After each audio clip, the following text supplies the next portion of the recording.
Assalomu alaykum aziz yurtdoshlar. Bugun men sizlarga 2 iyuldan boshlab barcha pensionerlar tekshirilishi haqida juda muhim ma'lumotni tushuntirib beraman. Bu xabar faqat pensiya olayotgan odamlarga emas, ularning farzandlari, nabiralari, qarindoshlari va qo'shnilariga ham tegishli. Chunki bitta hujjatdagi xato, bitta noto'g'ri ma'lumot yoki vaqtida tasdiqlanmagan holat pensiya to'lovida kechikish, qayta hisob-kitob yoki ortiqcha olingan pulni qaytarish kabi muammolarga olib kelishi mumkin. Men bu mavzuni oddiy tilda bosqichma-bosqich tushuntiraman. Kimlar tekshiriladi, nimaga tekshiriladi, kim xavotir olishi kerak, kim esa ortiqcha vahimaga tushmasligi kerak, qanday hujjatlarni oldindan tayyorlab qo'yish zarur. Iltimos, videoni oxirigacha ko'ring, chunki eng muhim amaliy maslahatlar oxirgi qismda bo'ladi. Kanalga hoziroq obuna bo'ling. Like bosing va bu videoni albatta tanishlaringizga yuboring. Ayniqsa uyda pensioner ota-onasi, buvisi yoki bobosi borlar buni ko'rishi shart. Avvallari pensionerlarning ma'lumotlari ko'proq ariza, qog'oz hujjat, mahalla yoki tegishli idoralar orqali berilgan ma'lumotlar asosida yuritilar edi. Masalan, odam pensiyaga chiqqanda mehnat daftarchasi, ish staji, ish haqi to'g'risidagi ma'lumotnoma, pasport, yashash manzili va boshqa hujjatlar tekshirilardi. Pensiya tayinlangandan keyin esa ko'p hollarda faqat alohida sabab bo'lsa, qayta tekshiruv o'tkazilardi. Ya'ni pensioner boshqa viloyatga ko'chib ketgan bo'lsa, vafot etgan bo'lsa, nogironlik guruhi o'zgargan bo'lsa, boquvchisini yo'qotganlik pensiyasi bo'yicha bolalar yoshi yetgan bo'lsa yoki hujjatlarda shubhali holat aniqlansa, shunda masala ko'rib chiqilardi. Endi esa tizim ancha raqamlashtirilmoqda. Davlat idoralari o'rtasida ma'lumot almashinuvi kuchaymoqda. Pensiya jamg'armasi, soliq organlari, fuqarolik holati dalolatnomalarini qayd etish bo'limlari, migratsiya, tibbiy ijtimoiy ekspertiza, banklar va boshqa tashkilotlar bazalari o'zaro solishtirilishi mumkin. Bu nimani anglatadi? Bu shuni anglatadiki, 1 iyuldan boshlab pensioner haqidagi ma'lumotlar faqat qo'lda ko'rsatilgan hujjat bilan emas, elektron bazalardagi ma'lumotlar bilan ham taqqoslanadi. Men buni oddiy misol bilan tushuntiraman. Bir pensioner Toshkent viloyatida ro'yxatda turadi, lekin bir necha yildan beri boshqa viloyatda yashaydi. Bank kartasi orqali pensiya oladi, lekin hujjatdagi manzil eski. Avvallari bu holat ko'p vaqt sezilmasligi mumkin edi. Endi esa manzil, fuqarolik holati, bank orqali to'lovlar, boshqa bazalardagi ma'lumotlar solishtirilganda farq chiqishi mumkin. Farq chiqsa, pensionerdan tushuntirish yoki hujjat talab qilinadi. Yana bir misol.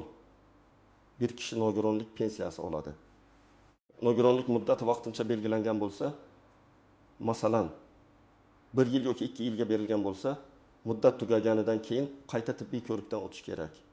Agar odam vaqtida ko'rikdan o'tmasa, bazada nogironlik muddati tugagan deb ko'rinadi.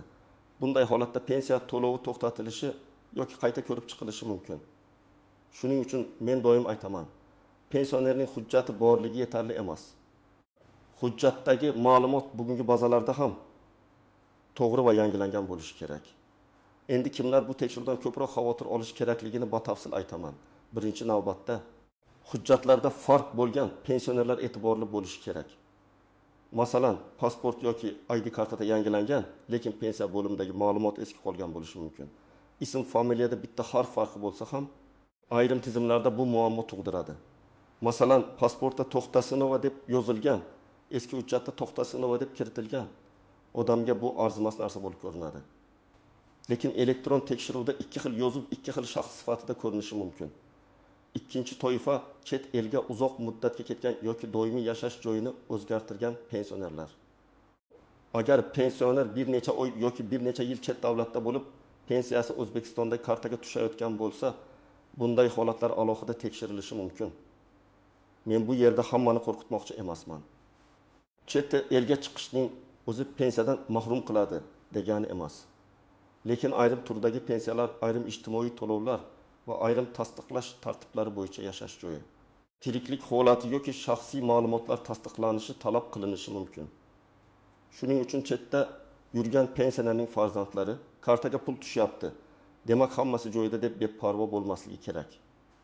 Uchinchi toifa boquvchisini yo'qotganlik pensiyasi olayotgan oilalar. Bu turdagi pensiyada bolalarning yoshi, o'qishi, oilaviy holati, ishlashi yoki ishlamasligi muhim bo'lishi mumkin. Masalan, bola bendeki yoshga to'lgan, lekin kunduzgi ta'limda o'qiyotgan bo'lsa, ma'lum shartlar asosida to'lov davom etishi mumkin. Ammo bola o'qishni tashlab ketgan bo'lsa, yoki sirtqi ta'limga o'tgan bo'lsa, yoki hujjat vaqtida taqdim etilmasa, pensiya qayta ko'rib chiqiladi. Bunday vaziyatda biz bilmagandik degan gap ko'pincha muammoni hal qilmaydi. Chunki davlat to'lovi har doim hujjat va qonuniy asos bilan beriladi. 4-toifa ishlayotgan pensionerlar. Odam pensiyaga chiqqandan keyin ishlashi mumkin. Bu ko'p hollarda taqiqlanmagan. Lekin ayrim to'lovlar, ustamalar yoki imtiyozlar ishlash holatiga bog'liq bo'lishi mumkin. Masalan, bir pensioner rasmiy ishga kirgan, lekin bu haqdagi ma'lumot bazada keyinroq ko'rinadi. Yoki aksincha odam ishdan chiqqan, lekin tizimda hali ishlayotgandek turibdi. Natijada pensiya hisob-kitobida farq paydo bo'lishi mumkin. Shuning uchun ishlayotgan pensionerlar mehnat shartnomasi, buyruq nusxasi, ishga kirgan va ishdan chiqqan sanalarni aniq bilib qo'yish kerak. 5-toifa. Nogironlik pensiyasi yoki nogironlik nafaqasi olayotganlar. Bu yerda eng muhim masala nogironlik guruhi, muddati va qayta ko'rik sanasi. Masalan, bir odamga ikkinchi guruh nogironlik 2 yilga berilgan. U shu asosda to'lov oladi. 2 yil tugagandan keyin tibbiy ijtimoiy ekspertizadan o'tmasa, tizimda asos tugagan bo'lib ko'rinadi. Bunda to'lov vaqtincha to'xtatilishi mumkin.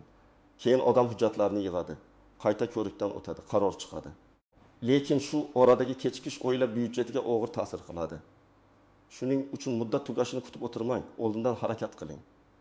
6-toifa pensiyani ishonchnoma orqali olayotganlar. Ba'zi pensionerlar yoshi katta. Kasal yoki harakatlanishi qiyin bo'lgani uchun pensiyasini farzandi, qarindoshi yoki boshqa ishonchli shaxs orqali oladi. Ishonchnoma qonuniy bo'lsa bunda muammo yo'q.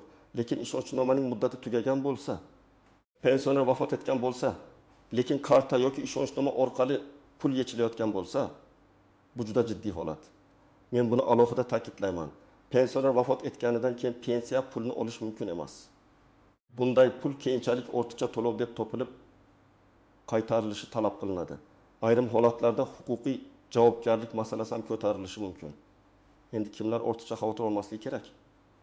Agar sizning pasport ma'lumotlaringiz to'g'ri bo'lsa, yashash manzilingiz mos bo'lsa, pensiya qonuniy tayinlangan bo'lsa, nogironlik muddati tugamagan bo'lsa, o'quvchisini yo'qotganlik pensiyasi bo'yicha bolalar hujjatlari joyida bo'lsa, har oy pensiyani o'zingiz qonuniy olib turgan bo'lsangiz, vahimaga tushmang. Tekshiruv degani hammani jazolash degani emas. Tekshiruvning asosiy maqsadi ma'lumotlarni tozalash, noaniqliklarni bartaraf etish va haqiqatan ham to'lov olishi kerak bo'lgan odamlarning huquqini himoya qilish. Hayotiy misollar bilan tushuntiraman. Birinchi misol. Olib 8 yoshli otaxon yoshga doir pensiya oladi. U har oy pensiyasini bank kartasidan o'zi yechadi.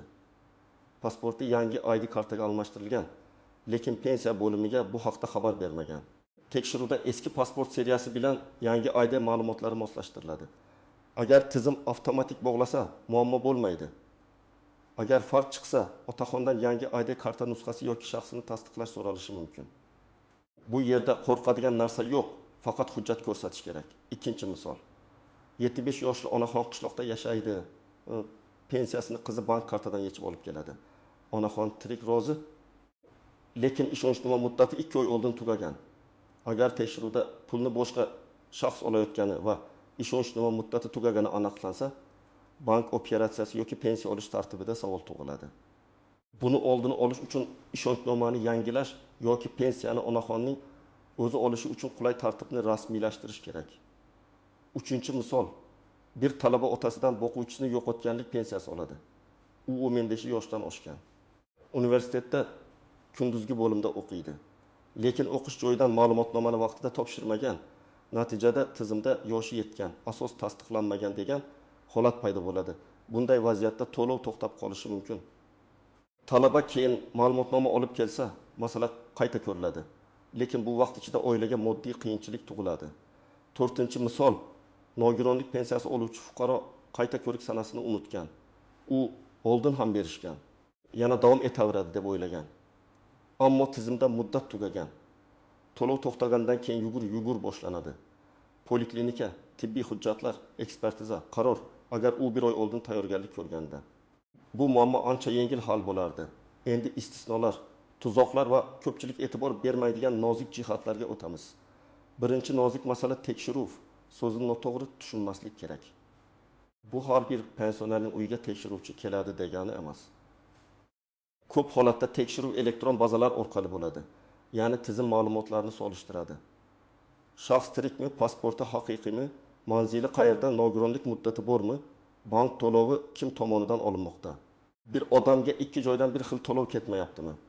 Faqat nomuvofiqlik topilsa, odam chaqirilishi yoki hujjat so'ralishi mumkin. Ikkinchi nozik masala ortiqcha to'lov. Ayrim odamlar davlat o'zi o'tkazibdi, men oldim. Nima bo'pti deb o'ylaydi. Bu juda xato yondashuv. Agar pul qonuniy asossiz tushgan bo'lsa, keyin u ortiqcha to'lov deb hisoblanadi. Masalan, nogironlik muddati tugaganidan keyin yana 3 oy pensiya tushib turgan bo'lsa, keyin tekshiruvda bu aniqlansa, shu 3 oy uchun to'langan pulni qaytarish talabi qo'yilishi mumkin. Yoki pensioner vafot etganidan keyin kartadan pul yechilgan bo'lsa, bu pul ham qaytarilishi kerak bo'ladi. Shuning uchun tushgan pulni olib qo'yaveraylik degan fikr katta muammoga olib keladi. Uchinchi nozik masala telefon orqali keladigan yolg'on qo'ng'iroqlar. Bunday xabarlar tarqalganda firibgarlar faollashadi.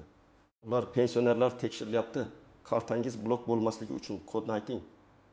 Pensiyangiz to'xtamasligi uchun SMS kod yuboring. Hujjatni tezlashtirib beramiz. Pul tashlang deb aldashi mumkin. Men ekspert sifatida qat'iy aytaman. Hech qachon bank kartangiz parolini, SMS kodni, karta raqamini to'liq amal qilish muddatini va maxfiy raqamlarni telefonda aytmang. Pensiya masalasida rasmiy idora sizdan SMS kod so'ramaydi. Agar shubhali qo'ng'iroq bo'lsa, darhol telefonni qo'ying va rasmiy raqamlar orqali o'zingiz bog'laning. 4-nozik masala yashash manzili va ro'yxat. Ko'pchilik men qayerda yashashimni hamma biladi deb o'ylaydi. Lekin huquqiy tizimda og'zaki ma'lumot emas, rasmiy ro'yxat muhim. Agar pensioner Toshkentda ro'yxatda turib, Samarqandda yashayotgan bo'lsa, bu har doim ham muammo degani emas. Lekin ayrim xizmatlar, chaqiruvlar, hujjat xabarnomalari ro'yxatdagi manzilga borishi mumkin. Odam esa xabar topmay qoladi. Keyin meni hech kim chaqirmadi deydi. Shuning uchun manzil masalasini tartibga solish kerak. 5-nozik masala ism, familiya va tug'ilgan sana xatolari.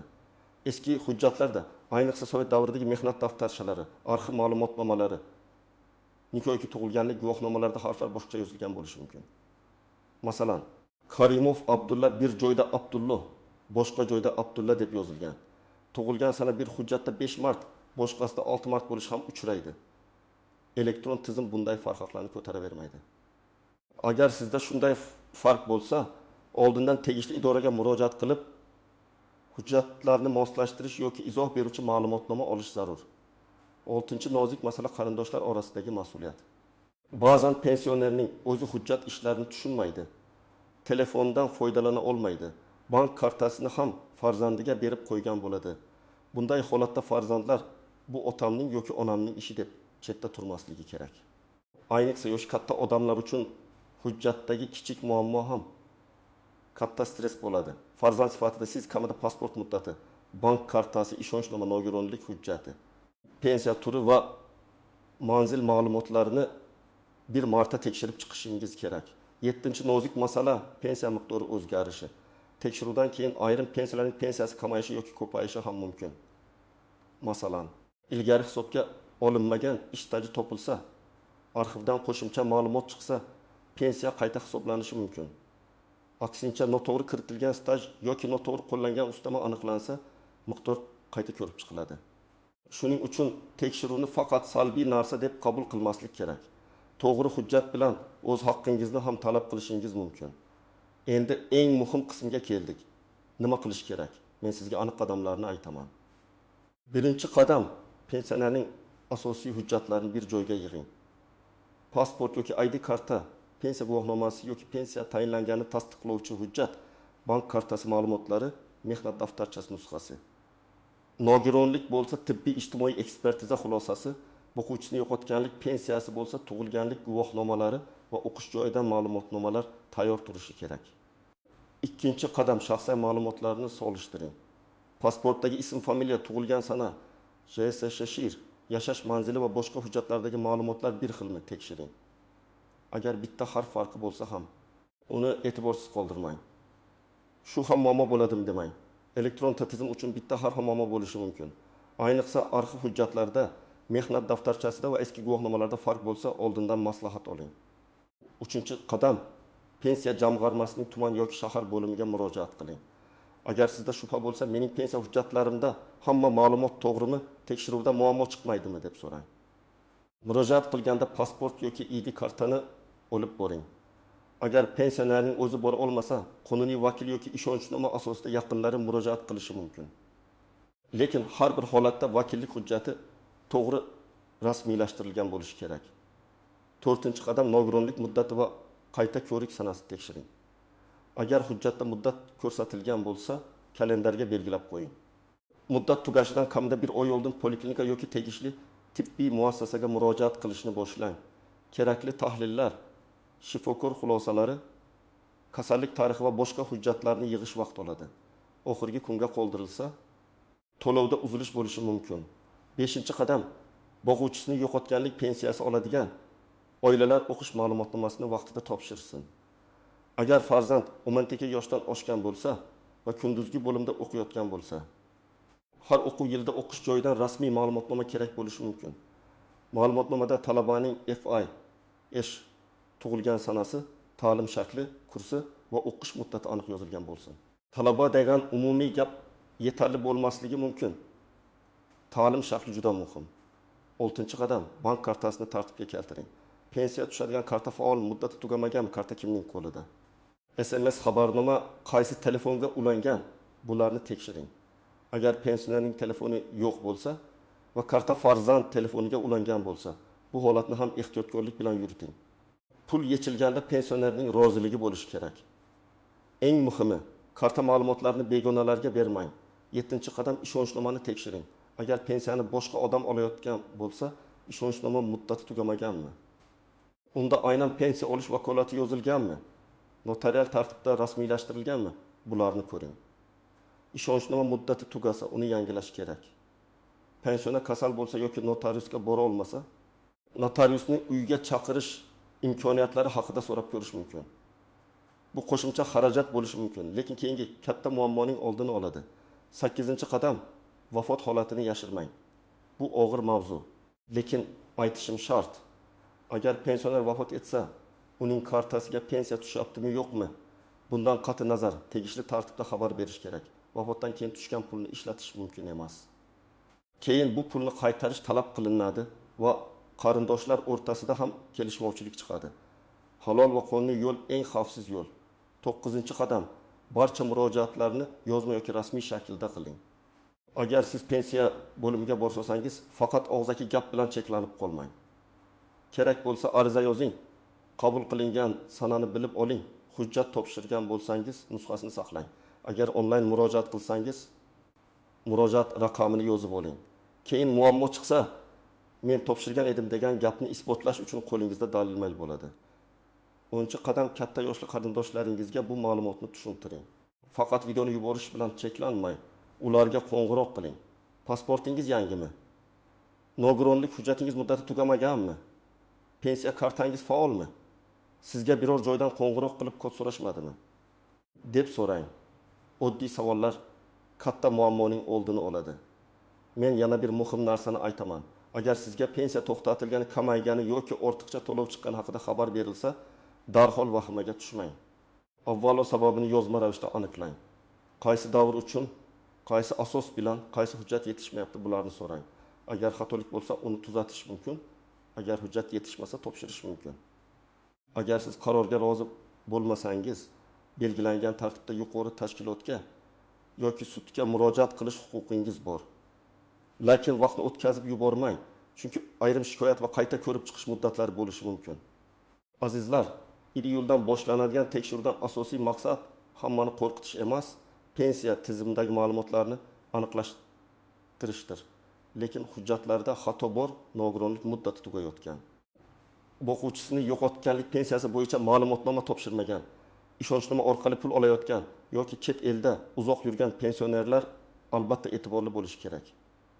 Men tavsiya qilaman. Bugunoq hujjatlarni tekshirib chiqing. Zarur bo'lsa pensiya jamg'armasi bo'limiga murojaat qiling. Bank kartasi va ishonchnoma muddatini ko'ring. Firibgarlarga aldanmang. Bu ishlar 1-2 soat vaqt olishi mumkin. Lekin pensiya to'lovi to'xtab qolishi yoki ortiqcha to'lov talabi chiqishidan ancha yaxshi. Sizning oilangizda pensioner bormi? Hujjatlar joyidami yoki sizda ham savollar bormi? Fikringizni izohlarda yozib qoldiring. Videoni like bosing, kanalga obuna bo'ling va eng muhimi, bu ma'lumotni ota-onangizga, qo'shnilaringizga, qarindoshlaringizga yuboring. Bitta yuborilgan video kimningdir pensiyasi vaqtida to'lanishiga va katta muammodan saqlanishiga sabab bo'lishi mumkin.